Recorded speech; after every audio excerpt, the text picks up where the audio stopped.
Bienvenue tout le monde à La Chaise Bleue, le podcast pour les leaders de la transformation. On est chez nos amis les cousins français en Alsace cette semaine au salon de Mulhouse, le BEI 5.0. Je suis accompagné aujourd'hui de Bruno Grandjean, qui est directeur général du pôle véhicules du futur, mais qui est aussi président de EACN, qui est European Automotive Cluster Network. On parle de 17 pays, de 34 clusters. Donc, ne manquez pas le podcast. Ça va être très intéressant de voir qu'est-ce que la mobilité du futur. Bonne journée. Cet épisode de La Chaise Bleue vous est fièrement présenté par GLM Conseil. Acolyte de la transformation dans votre entreprise à l'ère du numérique. Bienvenue Bruno sur La Chaise Bleue. Bonjour. Là, Bruno ne connaissait pas La Chaise Bleue. Fait que je vous dis d'avance, il a fallu que je le sollicite. Je dis Bruno, viens t'asseoir un peu, il faut en discuter. Bruno, peut-être prendre le temps de te présenter avant là, ton rôle dans l'organisation. Est-ce que tu es natif de l'Alsace ou tu viens de où toi en France, Bruno? Alors moi je suis directeur général du pôle de véhicules futurs. Bon moi je ne suis pas complètement alsacien, mais je viens de l'autre côté des Vosges, en Lorraine. En Lorraine? Ah wow, ok. Vous avez des bons vins en Lorraine qu'on achète sur les tablettes au Québec. Mais, Bruno, peut-être bien comprendre, pour les gens qui ne connaissent pas le pôle de véhicules du futur, c'est qu'est-ce qui fait le pôle de... Alors, le pôle, nous sommes une association professionnelle. Ouais. Nous avons environ 500 membres, 500 des entreprises, mais également des universités, des partenaires du monde économique. L'idée étant de faire se parler les gens pour arriver à monter à la fois des projets d'innovation autour de l'automobile et des mobilités, et puis d'accompagner au quotidien les entreprises de la filière dans leurs besoins, et notamment actuellement dans leurs besoins de transformation de leurs produits vers le véhicule électrique, transformation de leurs process par rapport à l'intégration des technologies propres, diminution de l'impact carbone, diminution de prix également, puisqu'on est aussi dans une industrie qui a besoin de faire des économies. Donc c'est une activité qui est très riche, avec énormément de contacts, de partenaires. Et puis j'ai cité la filière automobile. Ouais. On est également actif sur la filière hydrogène, sur le quart nord-est de la France, pour l'animation également de la filière industrielle de l'hydrogène. On était parti de la partie mobilité, mais on s'est rendu compte que il y avait un problème d'œuf et de la poule, et que si on voulait avoir de l'hydrogène pour les mobilités, il fallait qu'il y ait de l'hydrogène tout court, et en particulier l'hydrogène propre. Ouais. Et donc on est parti, on s'occupe de production jusqu'à l'utilisation, en passant par le transport, le stockage, et pas uniquement sur la mobilité, mais également sur les aspects industriels. C'est vrai, j'ai vu qu'en Europe, vous avez commencé à faire des stations d'hydrogène, ce qu'on n'a pas encore nous au Québec. Là. Fait que, je pense qu'il doit y en avoir beaucoup, là, mais ça existe présentement. C'est-tu des projets sur lesquels vous avez collaboré, vous, de ça? Ou c'est... Alors, les stations d'hydrogène en France, en tout cas, c'est surtout en lien avec des projets de flotte de bus des collectivités. Donc il y en a quelques-unes sur notre territoire, mais pas énormément. Mais c'est essentiellement des projets qui sont liés aux collectivités pour leurs propres véhicules, alors qu'en Allemagne c'est un petit peu plus, c'est un peu différent comme modèle. Et justement on est de projets transfrontaliers avec nos amis allemands pour favoriser les connexions, notamment pour le transport de l'hydrogène. Puis le pôle, est-ce qu'il est principalement situé dans le Haut-Rhin-Bas-Rhin, ou il est à travers toute la France? Parce que la France n'est pas producteur automobile au complet. Là. Je pense qu'on est dans la région où c'est valorisé énormément. Là. Nous, on est sur 2 régions françaises, donc Bourgogne-Franche-Comté et Grand Est, donc 105 000 km², ça fait un peu moins du quart de la France. On est en partenariat avec d'autres clusters qui sont sur d'autres territoires en France, chacun avec sa spécificité. Je dirais que nous, sur l'hydrogène, on est clairement les plus actifs sur l'hydrogène par rapport au cluster automobile français. Mais également, on travaille avec d'autres clusters. Je suis, au titre du pôle, président du European Automotive Cluster Network. Wow. Donc, c'est un réseau européen qui regroupe 34 clusters automobiles dans 17 pays. Et donc, ça enrichit également les collaborations. Ah oui, ça prend beaucoup de volonté quand même. Ça doit pas être simple de de rassembler tous ces acteurs-là qui ont eu des hauts et des bas dans les dernières années quand même. Là. Je vais faire un comparatif au Québec. Tu sais, nous, on a la filière batterie qui vient d'arriver là, tu sais, avec le Nordvolt, que vous savez que ça va pas super bien dans le monde en ce moment chez nous avec ça. Tu sais, il y a Volvo, il y a Ford, il y a plein d'usines qui se sont bâties. On est beaucoup dans le domaine de la batterie. Cette filière batterie-là, comparativement au Canada, est-ce qu'il y a quelque chose qui se fait ici en Allemagne ou en Europe ou est-ce que vous avez une filière batterie aussi ici? Alors, il y a une filière batterie qui, pour l'instant, en France, est beaucoup centrée vers le nord de la France, ce qu'ils appellent maintenant les Hauts-de-France, du côté de l'île Dunkerque. C'est compliqué parce que on part de pas grand-chose et il faut arriver à monter des usines avec toute la chaîne de fabrication et l'affaire Nordvolt nous montre bien que c'est pas complètement facile. Vous savez, nous, je veux pas faire de politique, je veux pas rentrer, mais on a comme ouvert le carnet de chèques, on a fait des chèques, puis là, on est les seuls qui n'ont pas de garantie là, présentement, puis là, les usines, tout est arrêté, mais je veux pas rentrer là-dedans, j'ai plein de collègues qui travaillent, j'ai même des ingénieurs qui travaillent là que je connais très bien, là, mais je trouve ça intéressant. Puis l'autre question que je voulais poser, c'est quoi le plus gros enjeu je parlerais du véhicule du futur. Tu sais, on a parlé d'hydrogène, on parlait de véhicules électriques. C'est quoi le plus gros enjeu que les constructeurs vivent en ce moment? C'est-tu la capacité à développer des logiciels? C'est-tu la technologie? C'est-tu la capacité à l'industrialiser? Ou c'est le changement de comportement des consommateurs ou des utilisateurs?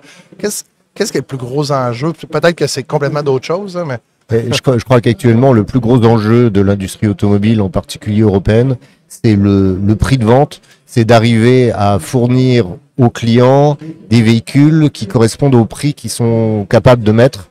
Puisque vous savez sans doute qu'au niveau européen, il y a des objectifs de diminution des émissions de CO2, de carbone.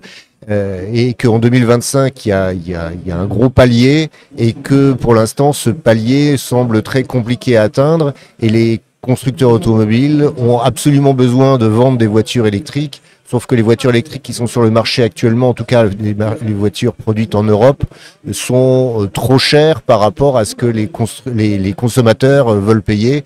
Et donc c'est un enjeu immense pour la filière automobile et avec un enjeu de réduction de coûts qui a des effets en cascade sur l'ensemble de la filière. Donc 2025 va être une année assez compliquée. Nous, quand on fait l'acquisition d'un véhicule, exemple une Tesla, je prends l'exemple, puis il y a plein d'autres véhicules, ça aurait pu être un Toyota électrique. On a un incitatif jusqu'à 12 000 $, je crois que le gouvernement donne un incitatif financier. Est-ce qu'on vit la même chose en France présentement ou il n'y a pas d'incitatif pour le consommateur? Il y a des incitations en France qui ont tendance à baisser parce que l'argent public devient rare. L'Allemagne, qui était le plus gros marché de véhicules électriques en Europe, en termes de nombre de véhicules, s'est effondré parce que les incitations ont été arrêtées. Donc c'est une situation à l'échelle de l'Europe qui est assez fragmentée et assez compliquée. Il y a quelques marchés particuliers vers le nord de l'Europe. Il y a la Norvège qui est pas dans l'Union européenne, mais qui a 98% de part de marché de véhicules électriques. Ah ouais, 98%. Mais il y a le Danemark qui, je crois, de mémoire, un peu plus de 60. Les Pays-Bas qui sont pas loin de 50, je crois.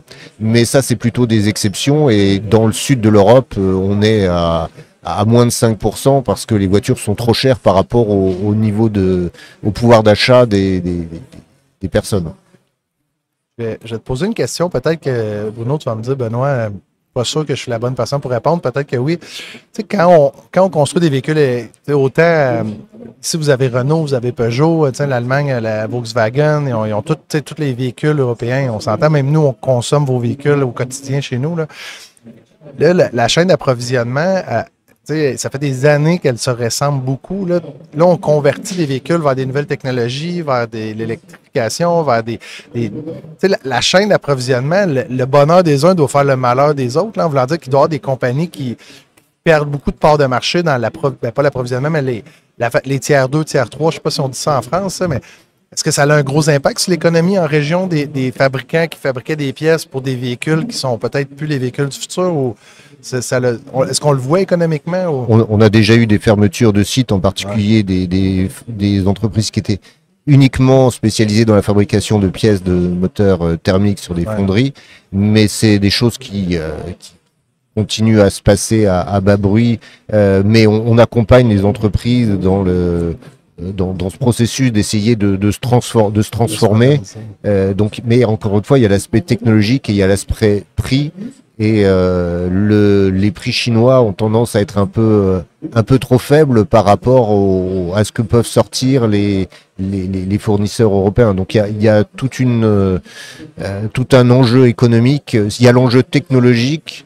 Celui-là, on sait qu'on peut le relever parce que on n'est pas plus bête que d'autres. Hein. C'est chez nous que les véhicules, que l'automobile a été inventé. Par contre, au niveau économique, on a des coûts qui sont plus élevés parce que nous, on paye bien nos salariés et ça, c'est un problème. Si j'étais un inspecteur de police, là, je poserais toujours la question, est-ce qu'il y a quelque chose qu'on devrait savoir par rapport au pôle des véhicules du futur qu'on ne sait pas, qu'on devrait savoir? Ou est-ce que même des fabricants des tiers 2, des tiers 3 canadiens qui voudraient s'introduire dans, comme là, vous avez déjà pris notre aéronautique, en toute bonne fierté, là, en voulant dire, vous saviez, on avait Bombardier. Bombardier est tombé dans une difficulté financière, puis on est content parce que c'est des francophones. Traditionnellement, on est content. On a vendu notre fleuron à des francophones, donc on garde nos traditions, notre authenticité française. Parce que vous savez, c'est dur pour nous de garder notre français au Québec. Là, on est entouré d'anglais. On est comme un petit peuple de Gaulois, là, des Bretons basques mélangés au Canada. Mais dans l'industrie automobile, y a-tu de la place quand même pour en fait, je vais te laisser répondre, mais y a-t-il quelque chose qu'on aurait dû poser comme question, même si c'est pas par rapport au Canada, mais qu'on devrait savoir par rapport à votre positionnement, par rapport à c'est quoi les enjeux du futur ou les opportunités même du futur dans le secteur d'activité de pôle véhicule du futur? Alors, on est vraiment dans une phase de transition extrêmement importante. Ouais. Donc, identifier les opportunités à ce stade,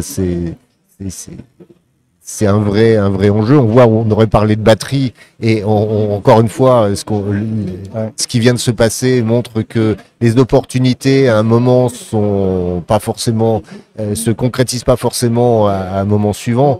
Donc simplement, si on prend un peu de recul, on est concentré sur la fabrication de véhicules, mais l'enjeu finalement c'est la mobilité, c'est comment les gens vont se déplacer. Le besoin, c'est pas d'acheter une voiture, le besoin c'est de pouvoir se déplacer, et on en parle depuis très longtemps, des décennies peut-être, mais malgré tout, il va falloir trouver un moyen de faire en sorte que tout le monde puisse se déplacer sans avoir besoin de déplacer 2 tonnes à chaque fois qu'on veut aller acheter le pain.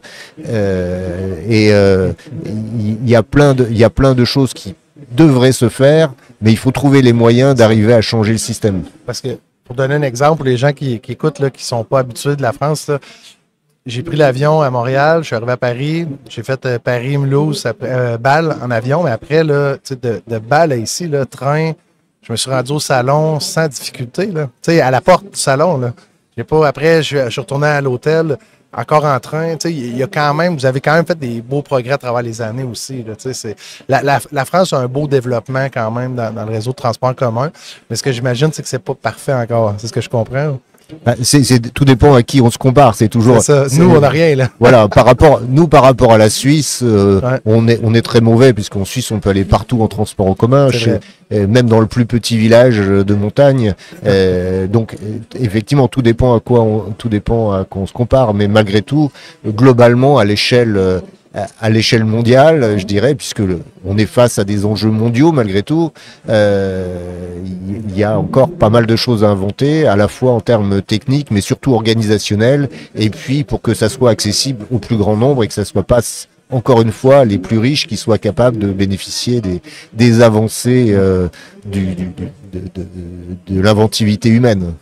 C'est-à-dire, si je comprends bien, puis je résume, c'est que moi, je parlais beaucoup de véhicules, mais quand on parle de véhicules du futur, on ne parle pas seulement de la voiture. On va parler des trains, ça pourrait même être un hybride. Là, on peut aller plus loin que le véhicule normal, la voiture à 4 roues. Là. Alors, notre baseline, comme on dit en français, c'est solutions pour véhicules et mobilité du futur. Et si on reste au véhicule, nous, on n'est pas seulement la voiture, effectivement. On dit tout ce qui roule et qui peut avoir un moteur, mais ça peut être les patins à roulettes à moteur. On a un projet comme ça de patins à roulettes assistés par moteur, jusqu'aux engins de mine électriques. Il y a plein de choses à faire, mais l'avenir ne se construit pas en essayant de refaire ce qui s'est fait dans le passé. Il faut essayer de penser différemment et je pense que c'est ça qu'il faut garder en tête. J'ai le goût de terminer là-dessus. C'est un beau message d'espoir et d'innovation. Il faut aller chercher des nouveaux marchés. Bruno, merci de t'être prêté au jeu. Je suis content. J'espère que les gens de Propulsion Québec, s'ils ont des questions ou des idées ou qui veulent t'inviter dans un forum au Québec, est-ce que tu es déjà venu au Canada? Ou? Oui, je suis trois fois au Québec et une fois dans l'Ontario. Mais pour des événements? Ou Oui, la dernière fois, c'était un salon à Montréal. Le salon des systèmes de transport intelligents à Montréal. OK, wow. Fait que tu as rencontré des organisations comme Sous-traitance industrielle Québec. Avant, c'était... peu importe, là, je vais débaptiser les gens, puis c'est pas mieux de les débaptiser. Aussi bien pas les nommer que les débaptiser. Mais merci Bruno d'être prêt au jeu. C'est un plaisir. Cet épisode de La Chaise Bleue vous a été présenté par GLM Conseil. Acolyte de la transformation dans votre entreprise à l'ère du numérique.